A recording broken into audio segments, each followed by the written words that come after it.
Hello everyone, it's me, E63. Now I know I'm officially 1 week late to make this and stuff, but it has been 1 month anniversary since the Nintendo Switch 2 came out. And here's going to be my overall review on the Nintendo Switch 2 system, what I overall think. The positive, the negative, but ending off with the positive. Well, let's start off with the positives first. So the positive is the 120 FPS was definitely a game changer in my opinion.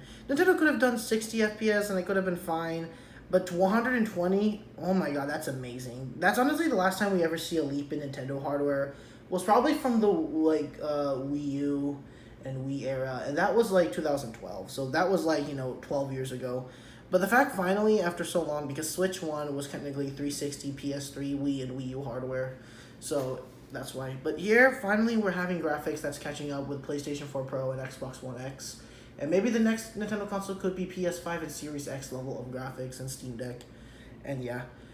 And also another thing is the magnetic Joy-Cons. They're so much smoother and much more better, honestly, than sliding the Joy-Cons, because they just feel more satisfying, honestly. And also the bigger screen now, it feels so much better, man, to hold the screen, in a much better fashion now. And it just feels cursed, to finally have something that has like the Wii U gamepad, but that has Switch, that has the Nintendo Switch port about. I keep messing up my lines here.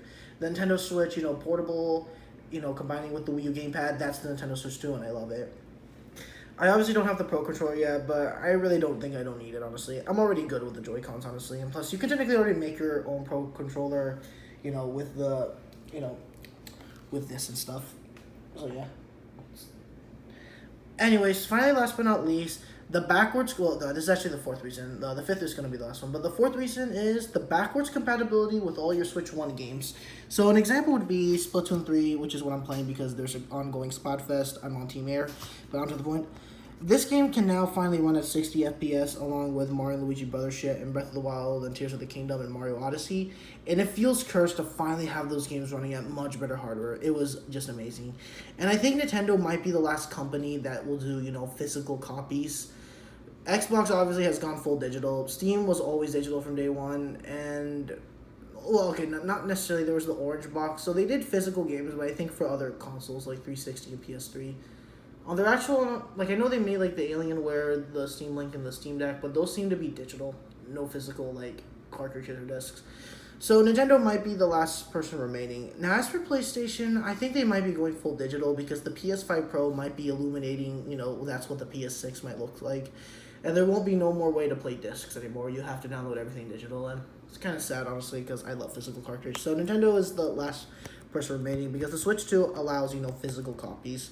It's one thing why I bought it over the deck, honestly. The deck is amazing, but I love physical games, and Nintendo Switch 2 supports that. And yeah. So now the other thing I wanted to say, the last thing is honestly the most important about a video game console, the exclusives, which is Mario Kart World and Donkey Kong Bonanza. Mario Kart World being amazing, the Rainbow Road was the best part about this video game. Obviously, I already made a review, so go watch it. And finally, the upcoming Donkey Kong Bonanza. Now, I can justify the $70 price tag. They're actually a bit more generous this time for Mario Kart World, because this actually feels like this should be 80 and Mario Kart World should be 70. But no, they're being very generous. So you know what? I'm going to buy this game at full price, honestly. That's pretty generous of Nintendo. Maybe 65 would have been a little better, but I don't want to be too spoiled. So 70 is actually good. This is the only game where I think the $70 price tag is justified, in my opinion, along with Tears of the Kingdom. Because if you want $70 price tag, then Nintendo has to make risky, taking risks, and doing the next chapter and pushing boundaries of creativity. Donkey Kong Bonanza is a perfect example, already the best example. Maybe a new 3D Mario, a new 2D Mario in the style of Mario Wonder, but it could be, something different, like how Mario Wonder used the Wonder effects. A new Wario Land, or a new 2D Donkey Kong Country. No, I think a 3D is better, honestly. Or a new F-Zero, a new Star Fox, a new Cheetah Robo, a new Super Smash Brothers, if they want to justify it, because the first party exclusive should be 70. Okay, I'm just kidding. No, not all of them should be 70. Maybe some should really reach the 60 or 50 mark. Maybe that 2D Donkey Kong game, no, they're obviously doing a 3D one, but if there ever was a 2D Donkey Kong game or a 2D Mario, then maybe I think 60 or 50 would have been a better price. Again, I'm not very familiar with video game pricing, so feel free to call me out on that, but yeah. But yeah, I don't agree with the $70-$80 price tag. But this is the only game I can justify. But if Nintendo wants to do that, then they have to make some very like extreme risk and stuff. I know it may not happen because a series like Star Fox and Wario Land, they didn't really sell that well along with Chibi Robo. But maybe there could be a point they could have come back. Honestly, 3D Donkey Kong came back, so maybe they can come back. I mean, I don't know. Realistically, it may not happen, but it's fun to dream about. And yeah. Okay, now it's time for the negative, honestly, and it's about I don't like the prices. Now the console price is fine. Maybe I could have put it 400, but 450 is actually pretty good. I bought the bundle one obviously because it came with the game and I wanted to save up money and stuff. But yeah, 450 I can maybe accept. That's an okay price. I can accept that. But the thing I don't like is the $80 games, not just for the first party Nintendo exclusives, but for third party, like Capcom, Konami, Square, Sega, and Activision and THQ, Ubisoft. Because now they can now charge this game $80, and especially like Ubisoft, since I know they're infamous for releasing something unfinished. I mean, I'm not sure, but I did play their Prince of Persuade game, and I think it was pretty good. I don't see anything unfinished. I haven't encountered any bugs, thankfully, so yeah, I've been enjoying it. But because now companies are going to get away with that now because of this, I think that's going to be a massive problem. Yakuza 0 Director's Cut is the only one I could accept that because it seems to be new. It seems to have a English dub, some new features that wasn't in the original Yakuza. I'm sorry if I'm pronouncing it wrong. I'm just going to go Y0. Y0 back on the PS4 and Steam. So that's maybe the only third party I can accept. But the other ones, no, I'm not going to be buying them on Switch 2. Sorry. It's very unacceptable. Street Fighter 6... Hogwarts Legacy, Cyberpunk 27, No Man's Sky, Sonic X Shadow Generations, and one more AAA game I forgot. What was that again? I don't remember. Okay, I forgot, but I'm gonna try to put it in the pin comment. But those are completely unacceptable, honestly. I just do not accept that, honestly. And those are completely unacceptable. I will not be buying them. I'm gonna probably get them on Steam for a better deal, honestly, for the next sale. Either fall or winter sales, since the summer sale's over. But yeah, I don't agree with those prices, honestly. So, anyways, yeah, that's basically what I say. Now, I want to get the next one before I end this off on a positive. I want to talk about something I'm more mixed on, and it's about the GameCube. No, that's Marco. About the GameCube and stuff. I currently have played through, Super Mario Sunshine. Well, no, that was the second game I played. I did first play through F-Zero GX, honestly, because that was the game they utilized the new gimmick of the Switch 2 and stuff. And yeah. Now, before I get on, there's also were the bundle games like that Welcome Tour and that other game. But I don't have plans to play it, honestly, because it doesn't really look that interesting and it doesn't interest me. Maybe I might play it eventually at some point, maybe probably 30 minutes and then I'll just quit. But the Nintendo Classics on the GameCube, definitely it was really fun to finally see the GameCube now. Hopefully maybe they can add PS1 or maybe Saturn or Dreamcast or PS2 games now, or OG Xbox games, but maybe, I don't know, it may not happen, but it would be fun to know. But Nintendo GameCube, definitely now, it's amazing to play through, like Wind Waker, F-Zero GX, now, on Nintendo Switch 2, and yeah, it feels amazing. But I wouldn't call it all overall perfect, honestly, because there were some few issues I did play through F-Zero GX that I noticed when I'm playing through the Switch 2's gimmick. I think it's really nice though that they finally utilized it, so maybe that could be a new F-Zero game, but I don't think it's not all perfect. I say I'm more mixed on it, but I'm happy they added the Nintendo GameCube and stuff to the Nintendo Switch Online. So now I'm going to end this off on a positive review. So what's my final thoughts on the Nintendo Switch 2? For me, I personally definitely enjoy the Nintendo Switch 2, honestly.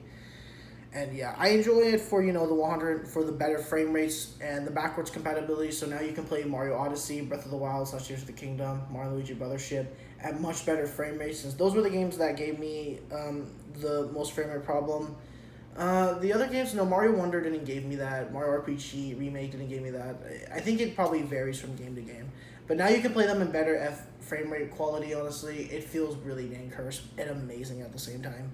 So that's one thing I can be appreciated of. And I also do like the first party exclusives because I think Mario Kart World was definitely good. I say it's more of the tutorial and stuff. No, we don't really encounter Welcome Tour. That doesn't really count. It's more like a tech demo. But Mario Kart World, the first real Nintendo Switch 2 exclusive, and then Donkey Kong Bonanza's next, and that definitely might be the game where I'll definitely enjoy my Nintendo Switch 2 at full glory. Mario Kart World was the introduction, so now Donkey Kong Bonanza is the advance. probably the final. No, there's gonna be more Switch 2 exclusive first party Nintendo stuff, but yeah, I'm definitely liking Donkey Kong Bonanza. And I cannot wait for that. But I don't agree with these horrible $80 price games, especially from the third parties now, because now someone like maybe Ubisoft is gonna get away with this stuff now. Now again, I know I've been mentioning about Ubisoft, but this applies with any AAA company that's known to make like unfinished buggy games in the past.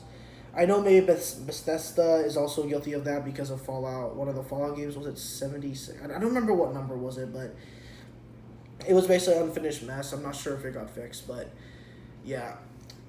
So as of now, Yakuza Zero. Okay, I'm sorry if I'm butchering that name, honestly, but I'm just gonna call it Y0. But Y0 Director's Cut. That's the only like third party I can accept because it's something new. It's adding new features. So that's something I can accept because it's adding something new that you couldn't find in the original version on the Steam and PS4. So yeah.